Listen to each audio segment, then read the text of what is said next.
Assalamualaikum warahmatullahi wabarakatuh. Jirra jirtu kabajamtoota fi hordoftoota daawwattoota maatiiwwan chaanala kana maatiiwwan kabajamtoota daawwattoota maatiiwwan seeruutuubii bakka fi kallattii jirtan hundatti nageenyi kiyya kan onne irraa ta'e nageenyi rabbii isin bira haa ga'u isiniin jecha ashama harka fuune warri amantaa biraallee jirra jirtu baga jiraattanii yoo nageettanii ammas nu jiraadha isiniin jenna. Guyyaa kana seeruutuubii maal qabatee isiniif dhufe akkasuma hoo seeruutuubii barnoota ajaa'ibaa akkasumallee barnoota ajaa'ibaatiin barnoota baratamaatu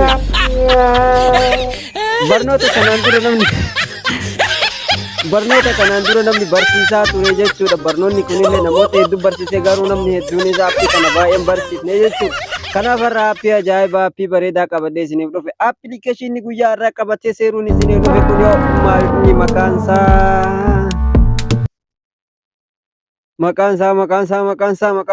isaa bareedaadha. Appii ajaa'ibaati isin jedha. Appii ajaa'ibaa achi ajaa'iba namoota hedduun arge abbaan asirratti jechuudha. Kan gara itti appii YouTube irraa viidiyoo buufatuun dhabe baay'ee keessan argee jira. Abbootu namni tokko hin beektu atu namni cinaan hin beektan jechaadha. Isinu warri seeruutuubii hordoftanuu baay'een keessan hin beektanii jechuudha. Kanaafuu gaarra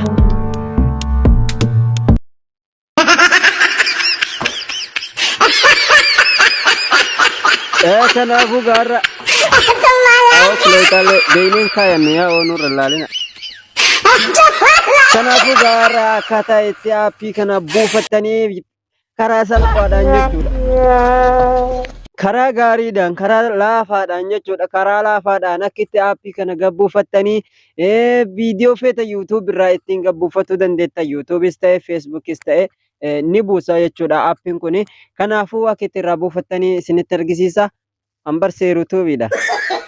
Maalidha gamma tasbiihii billahi alayka yaa akhi chaanala kana faaraa yoo taate inna lillahi wa inna ilayhi raaji'uun. Lees yaa akhi dharti maal sii gootiin jedhe baddatti waa takka siin gootu yaa akhi cuqaa sii bira tari maal sitti ulfaatu ittiin gabbartu lees billahi alayka lees as jirra bar as jirra kino meelaal bar as jirra in kuma tokko 400 qofa bar yaa hakkeetti ofii baniin aadam kuma miiliyoonaan daawwatamu kolkoloo jettee abu jaaloo jiru. Akkasii gara viidiyootti isin dabarsa na waliin turtii gaarii.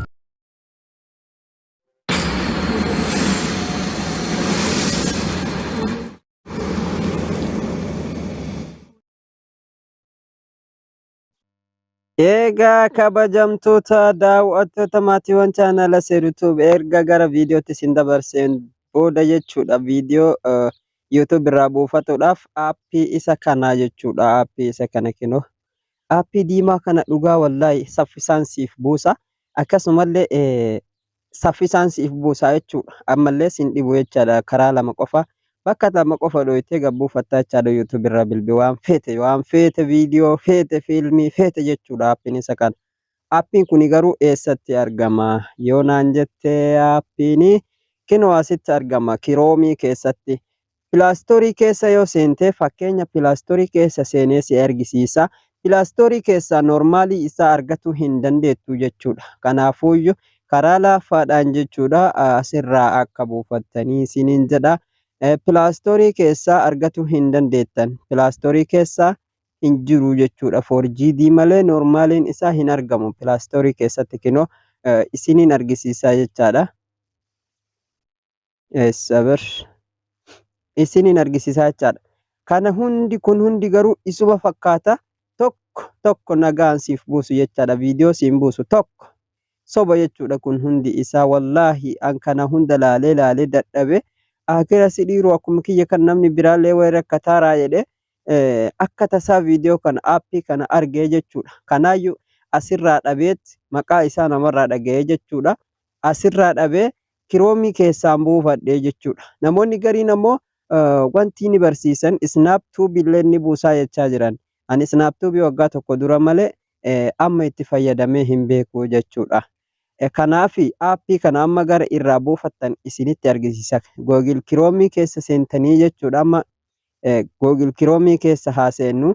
Google kiroomii keessa yeroo seenneetiin hin jenne kiroomiin koo isa kana waan ta'eef irratti hin dhahaa jechuudha. Ani sa'aatii muraasa dura buufadhee ture. Asirra yeroo inni isin geesse asumarra dhoytanii bakka sarchii tanarratti jechuudha. Haala kanaan itti barreessitu jechuudha kinoo. Haala kanaan itti barreeffattu jechuudha. San booda liinkii isinii fida innumtuu. Liinkii tana isinii fida jechaadha. Erga haala saniin itti barreeffattanii liinkii tana isinii fida jechuudha. Kinoo appiin normaalli isa kana jechuudha. An amma isa kana yooniin gabbuusuu fedhee jechuudha. Kunis kaas keessa jiru kun hundi isaa orjinaalaa miti jechuudha. Orjinaalaa miti jechaadha. Isin kanaafuu maal gootu kan tokkoffarra isiniif bahu kana takkii ammoo lammaffarratti isiniif ba'a. Hagasuma jechaadha. Kanaafi kana keessaa tokkumarra dhoytan. Akkanuma liinkii tanarra gad dhoytan jechuudha. Liinkii isaa kanarra yeroo isin haala kanaan gad dhooftanii ta'u jettanii anaaf amma akkana fidee jechuudha. Fakkeenya mee keessaa gubee isin argisiisa. Kan koo waan buufadhee jiruuf isa kana keessaa gubee isin argisiisa jechaadha. Amma isinuma argisiisuudhaaf jecha keessaa gubeeraa jechuudha. Sana booda kiroomitti deebi'a.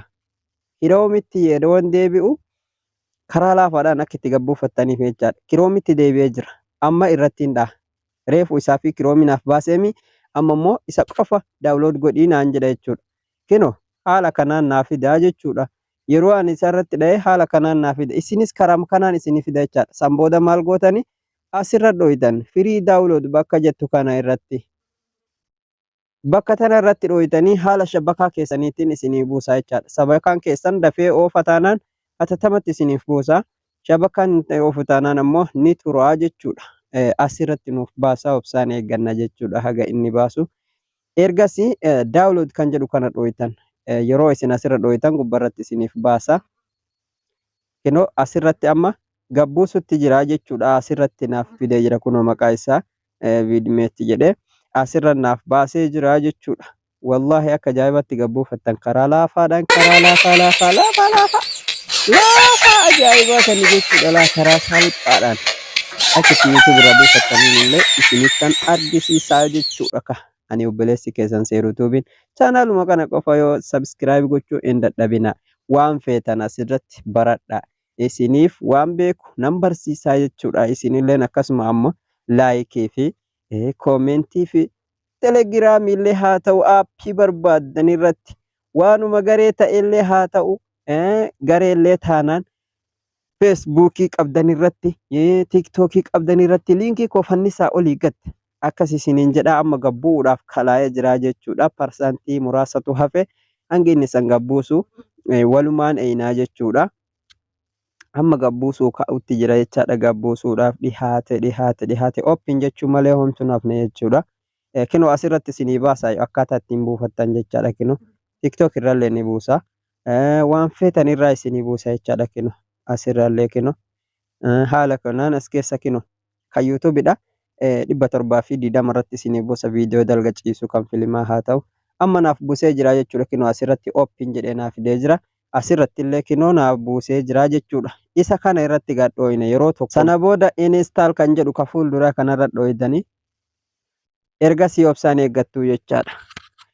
Namoota tokko gara kiroomii ergaa. Yoo inni gara kiroomii isin ergillee kiroomii masan on gootanii sana booda ergasii 10 irraa haga takkaa herreegee achi boodaan gad isinii buusa jechaadha.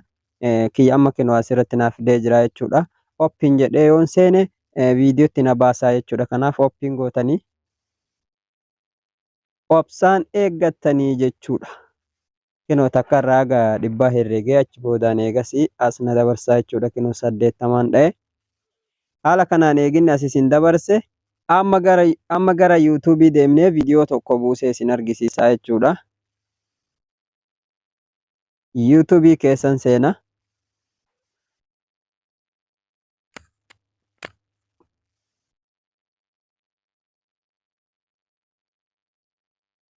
Mee fakkeenya shoortii namicha kanaa haa buusu isinitti argisiisuudhaaf waan ta'eef viidiyoon kun shoortiidha. Shoortii kana gabbuusaa jechaadha. Sheer kan jedhu kanarra dhooytu.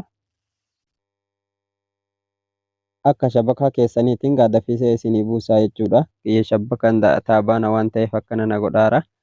Kana booda asirratti isinii baasa jechaadha. Aappii kanarra dhooytan erga bakka sheerii irra dhooytanii aappii kana irra dhooytu. Sana booda achi isin dabarsaa jechuudha. Akkaataa shabakaa keessaniitiin shabakaan keessan humna qabataanaan achi isin dabarsaa jechuudha. Sana booda maal gootanii erginni asiin isin ga'e daawulood kan jettu fuula kan gad deebite tanarra dhooytu.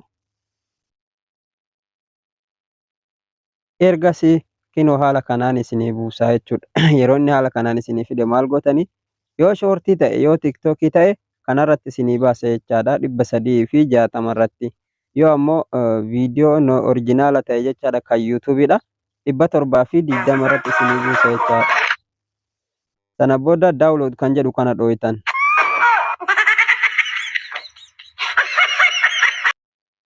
Ergasii asirratti isinii herreegaa jechaadha kunoo asirratti gad buusaa jira kiyya amma achirratti eeggattanii haga inni gad isinii buusu san booda eegasii isinii gad buusee yoo jedhe ofirraa dhiiftanii keessaa baatu jechuudha. Kunoo amma kiyya gad bu'ee jira.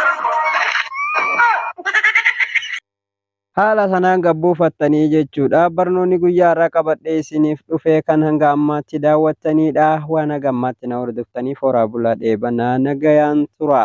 Baay baay.